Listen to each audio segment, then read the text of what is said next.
Rain lashed against the massive floor-to-ceiling windows of the luxury penthouse office, blurring the neon-drenched streets of Seoul into a chaotic stream of cyan and crimson lights. Inside, the ambient warmth of the room offered no comfort. It had transformed into a suffocating trap. Amara Okoi stood frozen in her deep maroon velvet dress, the rich fabric catching the soft glow of the desk lamp and framing the advanced curvature of her pregnant stomach.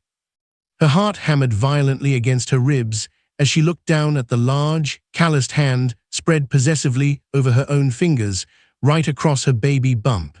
A luxury silver watch gleamed on his wrist, a cold testament to his absolute power. Slowly she looked up into the face of the man she loved, the man she thought she knew. Kang Min-yi, the sophisticated tech mogul who had swept her off her feet, tilted his head slightly down. The gentle lover was gone, replaced by a predator. A calculated, terrifyingly calm smirk played on his lips, his sharp eyes entirely devoid of regret or warmth.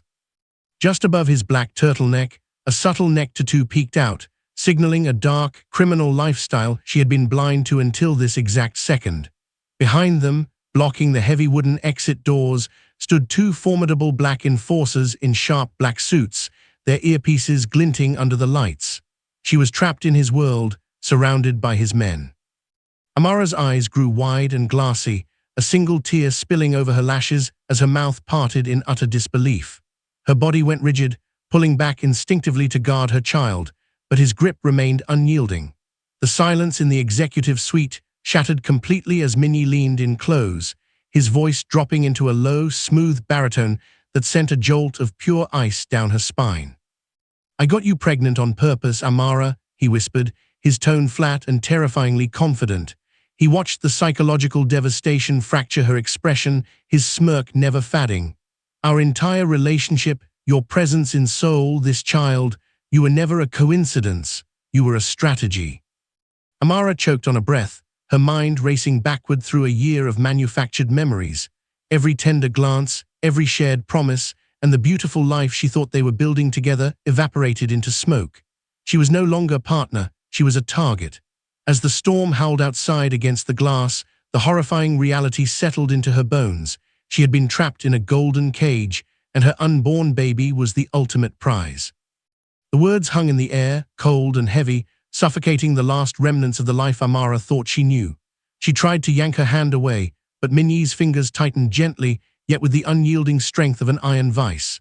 He didn't push her away. Instead, he stepped closer, the sharp scent of expensive cologne and rain enveloping her as he forced her to look at him.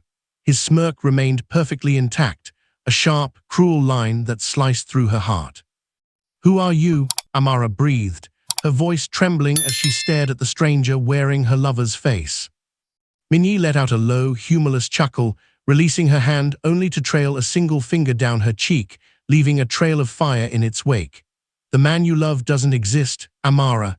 Tech companies are useful for laundering money, but my real business is blood and territory. I am the supreme don of the Kang Syndicate." The revelation hit her like a physical blow. The Kang Syndicate was a ghost story whispered in the shipping yards, a multi-layered empire built on absolute ruthlessness.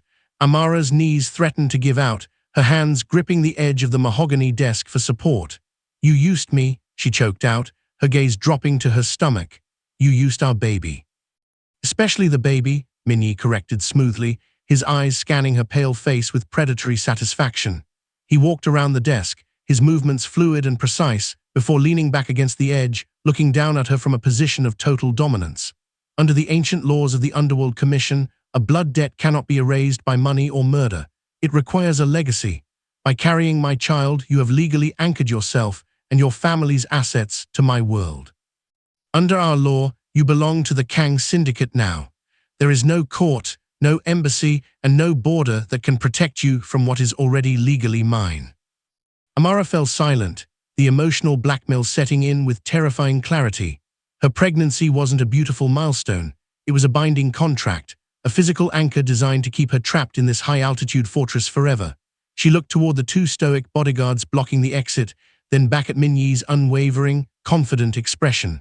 The trap was perfectly sprung, and as the neon lights of Seoul blinked through the rain, Amara realized her ordinary life was gone. She was entirely at his mercy, carrying the future of the criminal underworld. Days bled into a blur of absolute suffocating luxury. Amara was trapped within a world of heated silk rugs, climate-controlled silence, and walls of reinforced glass that looked down upon Seoul like a high-altitude prison. She was never left alone. Every meal prepared by a private chef, every change of clothes, and every step she took was monitored by Min-yi, silent, towering enforcers. But the psychological isolation was far worse than the physical restraint. On the third evening of her captivity, Min-yi entered the grand living room, tossing a heavy, leather-bound dossier onto the glass coffee table before her. It clattered loudly against the pristine surface, breaking the eerie quiet. "Open it," Min-yi ordered softly, his low baritone cutting through her thoughts as he poured himself a glass of whiskey. With trembling fingers, Amara opened the file. Her breath caught. Staring back at her were old surveillance photographs, manifests, and shipping ledgers, all bearing the signature of her late father, Thomas Okoye. She had known him as a quiet, retired businessman who died far from home, but the documents painted a far more dangerous picture. "Your father wasn't a simple merchant, Amara," Min-yi said, walking over to stand behind her, his large hand resting heavily on the back of her chair. "He was a ghost, an international shipping magnate who controlled the single most vital smuggling artery entering the ports of Busan and Incheon." Amara shook her head in denial, tears pricking her eyes. "No, he was a logistics consultant. He worked from a laptop. He used that laptop to systematically strangle our syndicate's supply lines," Min-yi countered, his voice entirely devoid of malice, carrying only a grim, undeniable truth. "A decade ago, he rerouted hundreds of millions of dollars in cargo, crippled the Kang family's maritime dominance, and vanished into thin air before my father could find him. He became the underworld's greatest liability. But a man with that much power doesn't just disappear without leaving a trail." Min-yi leaned down, the faint scent of tobacco and rich cologne enveloping her as his eyes locked onto her pale, shocked face. "He left you, Amara, and more importantly, he left the secure global routing codes required to unlock those frozen ports. For 10 years, we searched for the ghost of the ports. And then you walked right into my city, carrying his blood, his legacy, and the key to my empire." The opulent penthouse had become a maroon prison, a gilded cage designed to slowly break her spirit. Amara looked down at the rich fabric of her dress, remembering how touched she had been when Min-yi gifted it to her, claiming the deep wine color perfectly complemented her skin. Now, the velvet felt suffocating, a heavy weight anchoring her to his deception. She walked aimlessly across the heated silk rugs, her hand resting protectively over her stomach. Everywhere she looked, the ghosts of their romance mocked her. The minimalist executive desk where they had shared late-night takeout while he pretended to look over tech startup pitches. The massive windows where they had stood wrapped in a blanket, watching the rain blur the Seoul skyline. It was all a lie. The realization washed over her in a wave of bitter, sickening clarity. Every single moment of the past year had been part of a meticulously rehearsed script. Their chance, meeting at a high-end logistics conference in Gangnam, hadn't been a stroke of fate. His scouts had pinned her location weeks in advance. The expensive bouquets of lilies that arrived at her apartment whenever she had a stressful day weren't a sign of his thoughtfulness. They were calculated reminders that he was always watching. Even the private, candlelit dinners in exclusive rooftop restaurants were deliberately engineered to make her feel isolated from the rest of the world, drawing her deeper into his orbit until she was entirely dependent on his warmth. Min-yi's syndicate had mapped her life with the cold precision of a military campaign. They knew her favorite songs, her weaknesses, her deep longing for a stable family after her father's sudden disappearance. They had weaponized her own heart against her. From the shadows of the doorway, Min-yi watched her, his sharp eyes tracking the rigid posture of her spine, the defensive way her hands guarded her baby bump. He didn't offer a word of comfort, nor did his predatory smirk waver. He simply took a slow sip of his whiskey, enjoying the quiet devastation rolling off her. He had engineered this masterpiece, and now he was watching it settle into place. Amara closed her eyes, the neon lights outside bleeding through her eyelids, as she realized the terrifying truth. The man she had fallen in love with had never existed at all. Amara turned away from the window, her jaw tightening as she looked at him through a haze of betrayal. "If you wanted my father's routing codes so badly, you could have just tortured them out of me," she whispered, her voice laced with bitter anger. "Why go through all of this? Why create a child?" Minyi set his crystal tumbler down on the mahogany desk, the heavy glass echoing sharply through the quiet penthouse. He walked toward her with slow, measured steps, closing the distance between them until he stood close enough for her to feel the heat radiating from his broad shoulders.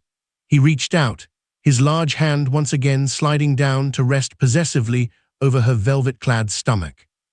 "Because a dead woman cannot inherit an empire, Amara," Minyi murmured, his low baritone flat and entirely devoid of remorse. "And a stolen code means nothing if the Global Commission disputes the lineage. The rules of the underworld are ancient and absolute. Your father didn't just steal from me, he crippled the entire syndicate alliance. The blood debt he left behind is too massive for simple execution to erase." He tilted her chin up with a single finger, forcing her glassy, wide eyes to meet his piercing, confident gaze. His predatory smirk returned, sharp and unyielding. "The Commission ruled that the debt could only be wiped clean by a dynastic union, a merge of our bloodlines. By bringing a child into this world who carries both the Kang name and the Okoi legacy, the shipping networks are legally and permanently consolidated under my flag. No rival family can touch those ports once our child is born." Amara felt a cold dread settle into her chest. Her unborn child wasn't just a hostage, it was a political weapon, a genetic shield engineered to protect Minyi's empire from a multi-front mafia war. Every kick she felt from the baby inside her was a heartbeat bound to a criminal ledger. "You're a monster," she breathed, her hands instinctively locking over his, trying to shield her stomach from his heavy, possessive grip. "I am a don," Minyi corrected smoothly, his thumb lightly tracing her jawline. "And this child is the future of the underworld. You will stay in this fortress, Amara, and you will give me my heir. Because if you fail, the Commission will have no more use for you, and the rival syndicates will tear you apart just to watch my empire bleed." The fragile silence of the penthouse shattered on the fifth evening of her captivity. Amara sat on the edge of the velvet sofa, her fingers lightly tracing the contours of her stomach, when the brilliant neon skyline of Seoul outside the massive glass windows suddenly vanished. A massive, synchronized blackout rolled through the entire district like a wave of ink, swallowing the cyan and crimson lights of the city below. Within the penthouse, the warm glow of the desk lamps died instantly, plunging the executive suite into a stark, cold darkness, illuminated only by the faint red emergency lights that pulsed slowly from the ceiling. Before Amara could process the sudden shift, the double doors of the office swung open. The two formidable enforcers stepped inside, their postures rigid and their hands resting heavily on their holstered weapons. Minyi followed close behind, his sharp eyes scanning the darkened room with a calculating intensity. The calm, predatory smirk he usually wore was entirely gone, replaced by a hard, lethal line.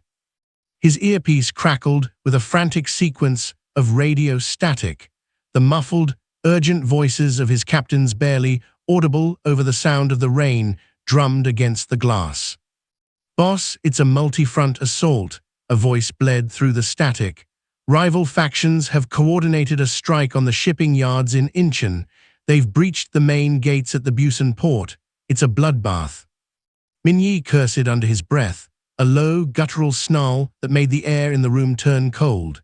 He looked across the dark suite toward Amara, the crimson emergency light casting sharp, dangerous shadows across his tailored charcoal suit. He knew exactly what this meant. The rival syndicates weren't just testing his borders. They were trying to cripple his supply lines before his dynastic claim over the Okoi legacy could be completed. "The building is on independent backup power, but the primary elevators are on lock," Minyi ordered, his low baritone slicing through the tense atmosphere as he reached beneath his jacket to check his firearm. "Keep her secure. No one enters this floor." He took 3 long, hurried steps toward Amara, stopping just inches from her. For a fraction of a second, his large hand hovered over her stomach in a fierce, possessive gesture before he drew back. "I have to leave to coordinate the defense at the ports," he said, his voice dropping into a tight, commanding octave. "Do not move from this room." With a sudden rush of cold air and the heavy thud of the reinforced doors, Minyi was gone, leaving Amara alone in the bleeding light of the fortress. The heavy thud of the reinforced doors echoed through the dim suite, leaving Amara alone with the two remaining guards. The rhythmic, slow pulsing of the red emergency light cast long, shifting shadows across the mahogany furniture and the rich maroon velvet of her dress. Stationed closest to her was Captain Park, one of Minyi's oldest and most trusted lieutenants. His jaw was set in a rigid line, his eyes fixed on the entrance as his hand hovered near his sidearm. Amara sat completely still on the edge of the sofa, her arms defensively folded over her stomach. Every breath felt shallow, the air heavy with an impending violence that seemed to seep in from the storm outside. She kept her gaze low, trying to calm the frantic kicking of the baby inside her, when the heavy silence of the room was punctured by a sharp hiss of static. It came from Captain Park's earpiece. Because of the absolute quiet of the penthouse, the frantic, muffled audio bled out into the open air. Amara's ears strained, her logistic-strained mind instantly tuning into the frequency of the transmission. "Alpha Leader, we have a breach on the lower tier," a panicked voice crackled through, "but the biometric seals on the private elevator, they're overriding from the inside. Repeat, someone is clearing the security grid from the executive console." Amara's blood turned to liquid ice. She looked up sharply, her wide, glassy eyes locking onto Park. The captain didn't flinch. Instead, his hands slowly and deliberately shifted from his sidearm toward the digital master pad on his wrist. He wasn't preparing to defend the room, he was watching the countdown. "Override confirmed," a cold, unfamiliar voice answered over the comms. "The grid is down, the threshold is clear, move the strike team up." A sickening realization washed over her. The external assault on the ports was a massive diversion. The real threat was already inside the fortress, and the very men left to protect her were the ones opening the gates. Park was a traitor. The heavy biometric doors at the end of the hallway let out a soft, mechanical hiss as their magnetic seals deactivated, unlocking with a terrifyingly smooth click. The assassins were on the floor. Standing alone in the bleeding red light, her heart hammering against her ribs, Amara realized that if she stayed a passive captive for one more second, neither she nor her unborn child would survive the night. The mechanical click of the heavy biometric doors unlocking signaled the end of Amara's grief. In an instant, the terror that had paralyzed her for days evaporated, replaced by the cold, analytical focus of a master logistics coordinator. She didn't scream, and she didn't plead. As Captain Park turned his back to greet the incoming strike team, Amara lunged silently toward the massive mahogany executive desk, slipping into the footwell beneath the console where the penthouse's primary digital routing node was concealed. Her hands, though trembling, moved with flawless precision. She ripped away the sleek protective panel, exposing a complex lattice of fiber optic wiring and backup server switches. To anyone else, it was a chaotic maze, but to Amara, it was simply a supply chain grid, and she knew exactly how to disrupt a bottleneck. Stripping the casing off a primary data tether with her fingernails, she forced a hard loop directly into the building's automated climate control and transit arrays. "Where is she?"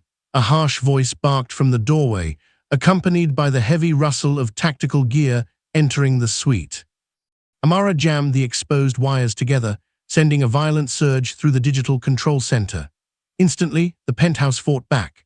The primary elevator shafts, carrying the second wave of assassins, shuddered violently as she triggered an emergency counterweight lock, freezing the cabs between the high-rise floors. Simultaneously, she overrode the ceiling-mounted climate control grids, unleashing a dense, freezing blast of pressurized fire suppression vapor directly into the main hallway. The suite plunged into absolute chaos. Thick white mist flooded the space in seconds, completely blinding the incoming strike team and reducing their advanced thermal optics to useless static. Coughing and panicked shouting erupted through the haze as the assassins fired blindly into the smoke, their coordination completely shattered by a phantom operator. Crouched in the darkness, her maroon velvet dress stained with dust, Amara defensively pressed her hands over her stomach, feeling the rapid heartbeat of her child. For the first time since her captivity began, she wasn't a piece of cargo being bartered by ruthless men. She was the one controlling the flow, and she was going to survive. The thick white mist of the fire suppression vapor began to settle, revealing the wreckage of the executive suite. Captain Park, his face twisted in a mixture of rage and desperation, stumbled through the haze, his sidearm raised as he finally spotted Amara cornered against the massive glass windows. Two remaining assassins flanked him, their boots crunching loudly over the shattered porcelain and debris littering the floor. "You clever little bitch," Park snarled, a thin trickle of blood running down his temple from the elevator counterweight surge. "You're out of tricks. Give us the routing codes, or we will carve this baby out of you ourselves." Amara stood tall against the backdrop of the darkened city, her hands resting calmly, almost defiantly, over her maroon velvet dress. The paralyzing fear that had defined her first days in the penthouse was entirely gone, replaced by a cold, calculating authority that mirrored the dangerous environment she had been forced to master. "You think I'm cornered?" Amara said, her voice dropping into an icy, steady register that made the traitors hesitate. She lifted a sleek, wireless tablet she had ripped from the master console beneath the desk. "You and Vincent Romano's faction think my father left behind a stagnant piece of paper. You think his legacy is just a book to be stolen." She tapped the screen, her fingers moving with lightning speed across a live database stream. "My father didn't just hide a manifest. He built an active, cloud-based digital architecture that monitors every cargo vessel, every shipping container, and every biometric manifest crossing the Pacific. And right now, I am rewriting the master encryption keys in real time." Park's earpiece suddenly erupted into a deafening chorus of frantic, screaming voices from his underworld handlers. Across the global syndicate network, alarms were triggering. In a matter of seconds, Amara had systematically reassigned the tracking codes for hundreds of multi-million-dollar shipments, routing them into international customs dead zones and freezing the entire supply chain of both the Kang and Romano empires. "If my heart stops, or if you take one more step toward me," Amara whispered, her wide eyes flashing with a terrifying brilliance as she looked directly into the barrel of Park's gun, "the global routing codes delete themselves permanently. Your multi-million-dollar retirement, the Romano family's dominance, and Minyi's entire empire will dissolve into worthless digital dust before the sun comes up. I am no longer your cargo, Park. I am the port." The heavy mahogany doors of the penthouse burst open with a violent crash, fracturing the tense standoff. Kang Minyi stormed into the executive suite, his tailored charcoal suit jacket discarded and his black turtleneck stained with fresh blood. His customized sidearm was raised, his knuckles white against the grip, and his chest heaved in a rare display of raw panic. He had raced back through the rainy, blood-slicked streets of Seoul like a madman, expecting a massacre, expecting to find the fragile woman he had hidden away broken or stolen. Instead, the scene before him defied all logic. The room was in ruins, filled with the fading remnants of fire vapor, but the dominant predator standing in the wreckage wasn't an assassin. It was Amara. She stood tall against the panoramic window, her posture radiating an icy, lethal authority that completely commanded the room. At her feet, Captain Park and his strike team sat completely paralyzed, their weapons discarded on the marble floor as they listened to the ruin of their operations screaming through their earpieces. In her hand, she calmly held the wireless tablet, the keys to his entire global empire. Minyi froze, the breath leaving his lungs. His sharp eyes scanned her from head to toe, tracking the fierce brilliance in her wide, glassy gaze. The protective obsession he held for the vulnerable woman he had manipulated morphed instantly into a profound, terrifying awe. A dark, magnificent smirk spread across his face, vibrating with a lethal pride. He slowly holstered his weapon and walked toward her, his boots crunching over the debris.